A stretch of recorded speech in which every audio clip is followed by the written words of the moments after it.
Hello and welcome to this talk on my research project looking at TTRPGs, tabletop role-playing games, as an educational tool for trainee counsellors. This research aimed to find whether these games would be a useful tool for teaching counselling skills to trainees. Now, I'm sure a lot of you are probably wondering, what is a TTRPG other than a mouthful to say, and I'm going to regret putting it in this presentation so many times. A tabletop role-playing game is a game involving players creating and embodying characters in a fantasy setting. And the focus of the game is less so on winning or on an objective like other games, like computer games. It's more on figuring out how your character would react to the situations, the non-player characters, the monsters, whatever it is that comes up in that experience. And having that sense of escapism, that sense of being someone else in this fantastical place that anything can happen in. And this nature of the game means that often these games can require quite advanced skills like high levels of empathy, teamworking skills, and problem solving. Skills that oftentimes are seen as requirements or good to haves for therapists as well. So, what are counselling skills? Well, the BACP in 2020 set out a framework of key competencies and key counselling skills for effective practice.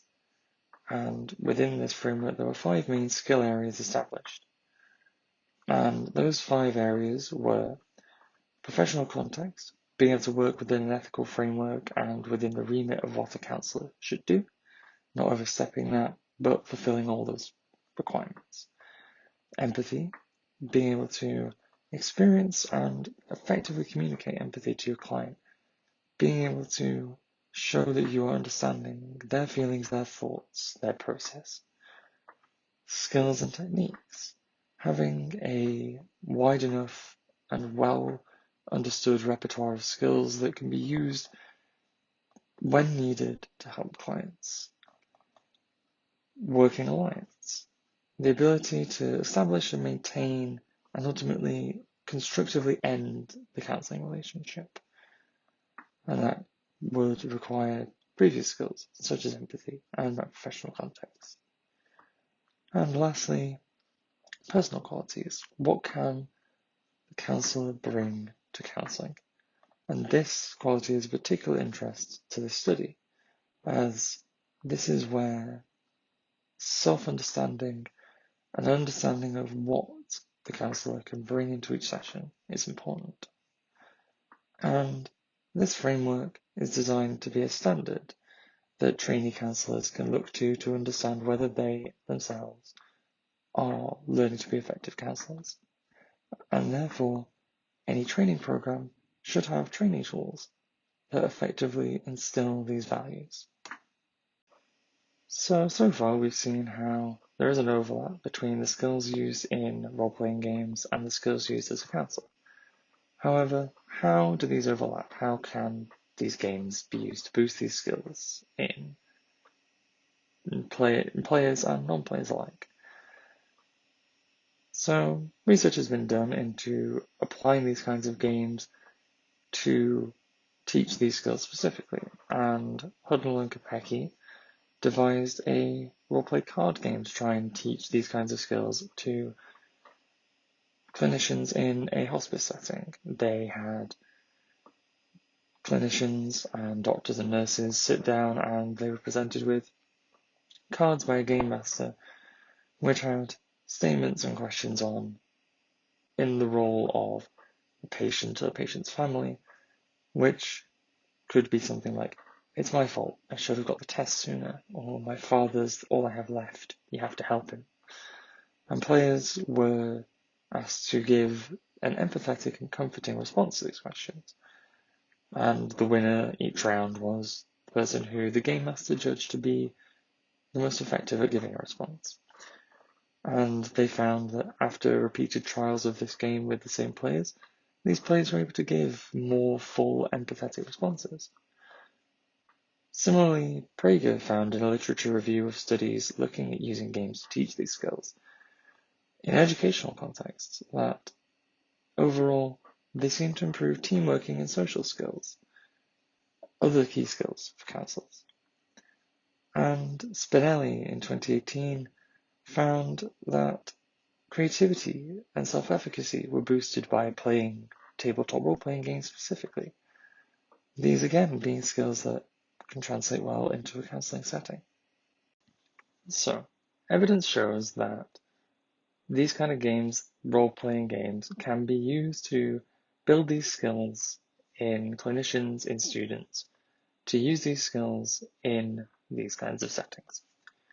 However, trainee counsellors in particular have not been the focus of much inquiry, and that is where this present study is picking up. Can these games, particularly the specific category of tabletop role-playing games, such as Dungeons and Dragons, be used as a tool to teach counselling skills to trainee counsellors? Previous evidence suggests that this should be the case, but the present study is looking at whether this specific tool could be used. In order to test this viability of this intervention, the study looked at two groups taken from an opportunity sample of trainee counsellors from the first and second year of the Bangor Masters programme. These participants were put through a 6-week process where each week they were given a session, and in the first week that session was for initial character creation and for initial questions familiarization with the game, because not all participants had experienced D&D before and needed to be given some level of teaching on how the game worked. Then, sessions 2 through 5 were play sessions. Each of these sessions was a 1.5 to 2 hour session devised by two of the researchers, where the players, as their characters, were taken through a story that took place in a fictional tunnel, where they were patrolling and making sure that the inhabitants of the tunnel, the wildlife, as well as travellers through it, were safe. And each week they would have a new problem to solve that tested a skill key to counselling, those namely being empathy, conflict resolution, team working, and endings. At the end of these 4 sessions, each group had a focus group with the observer who had been working with the group throughout. And this focus group looked at the experience they'd had in an open-ended way. Some questions were asked, but the groups were left to discuss among themselves their experiences. This was mainly focused on the skills that they may have gained from the sessions, but also their overall experiences of how they found playing the game. Did they enjoy it? Following this 6-session intervention, the video footage from the focus groups was transcribed, and then that written data was put through thematic analysis following Braun and Clark's 5-phase method. After this method was followed, 4 main themes and 3 sub-themes were identified. And these themes primarily looked at and were related to counselling skills and to skills that had been developed through these sessions of play. However, they also looked at the player's own personal experiences when playing and what personal value they'd gained from them. And the main themes of empathy, self-exploration, skill development and well-being were reported in full, with moral judgments, socializing and escapism being brought up as and when they were relevant within those main themes. So, going through the main themes that were identified, starting with empathy. Players reported experiencing empathy across all 4 sessions, not only in the session which was initially designed to look at empathy and to elicit empathy in the players. Most instances of empathy involved feeling and displaying empathy towards non-player characters in the story who were played by the dungeon master, the person running the session.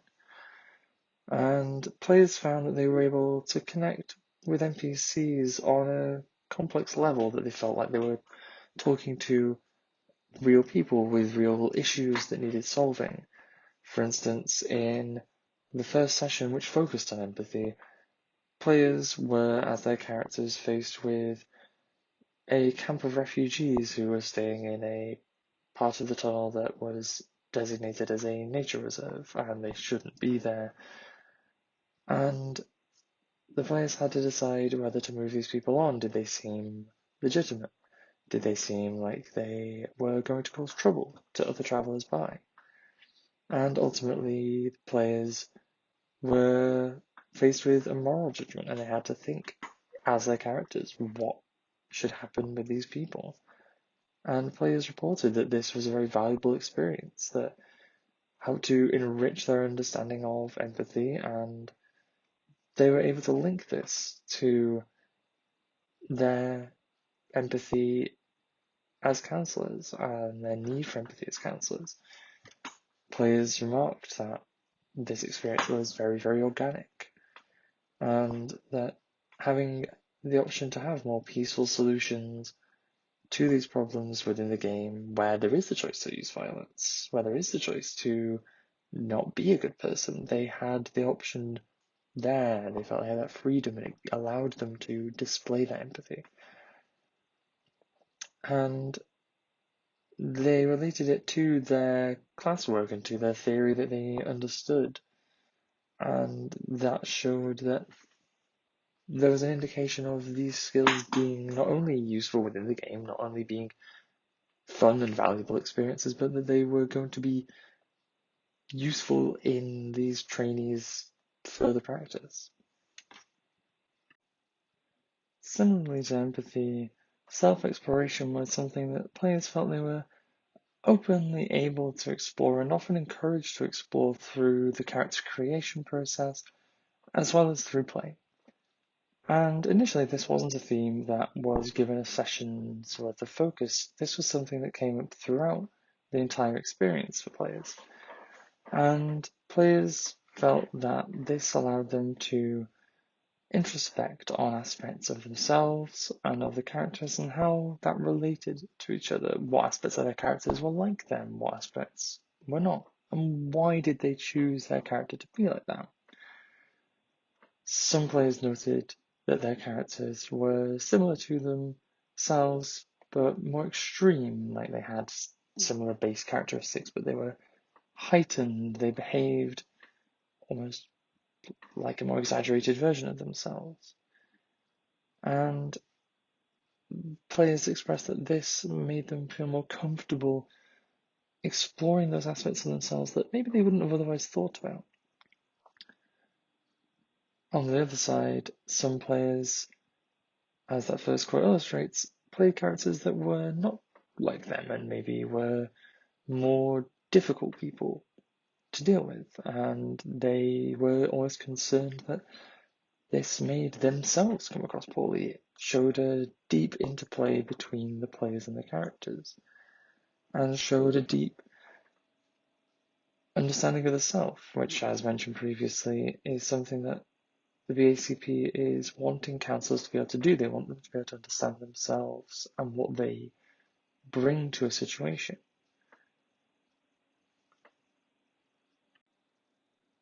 Outside of skill development, players expressed a lot of well-being benefits from playing this game, that they just enjoyed playing, that they found it to be an enjoyable experience, that one that they would like to do more of, that they would like to try again.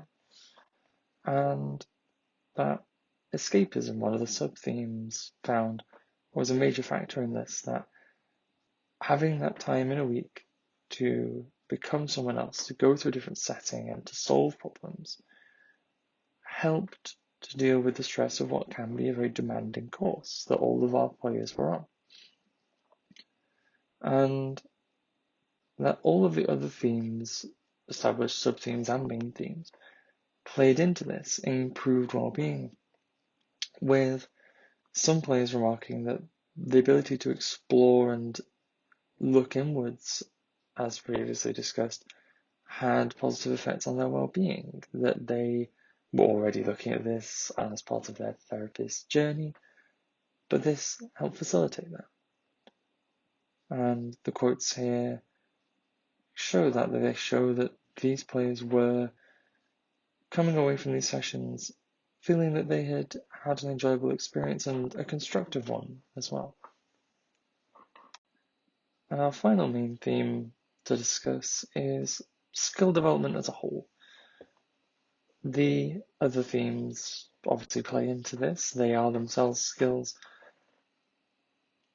But overall, this theme looks at the development of counselling skills that were both the focus of sessions and also that, like self-exploration, were not explicitly stated to be themes we were looking at, but that came out in the data.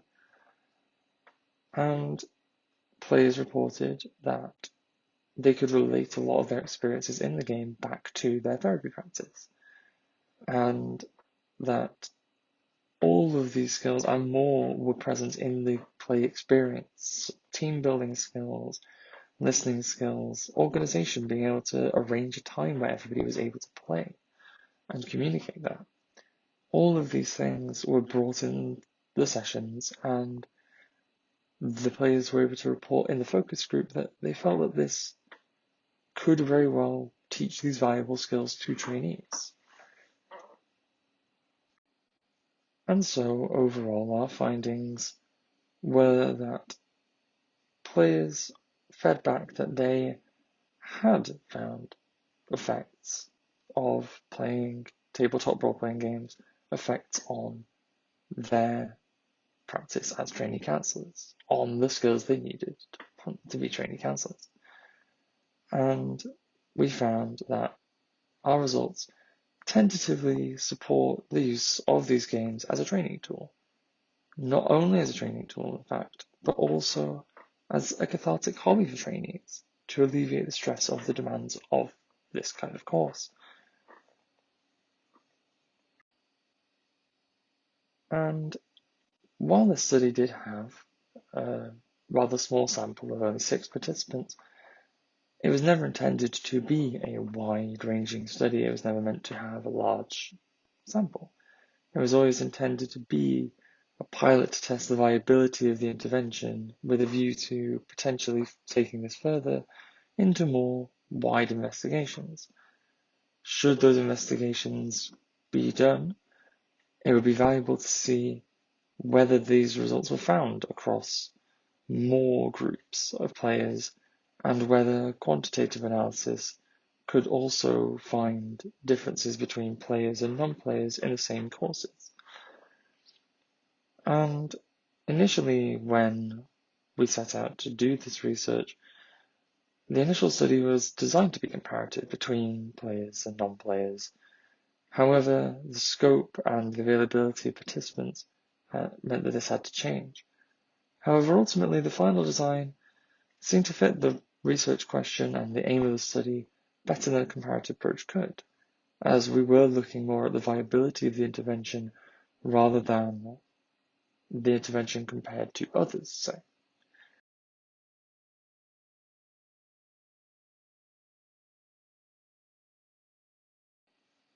Thank you for watching this presentation, and please feel free to leave comments and questions below.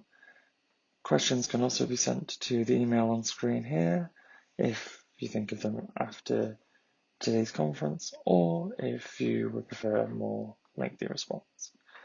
I'd like to pass my thanks on to my research partners and supervisors for making this project possible and for making it a really enjoyable process. Thank you.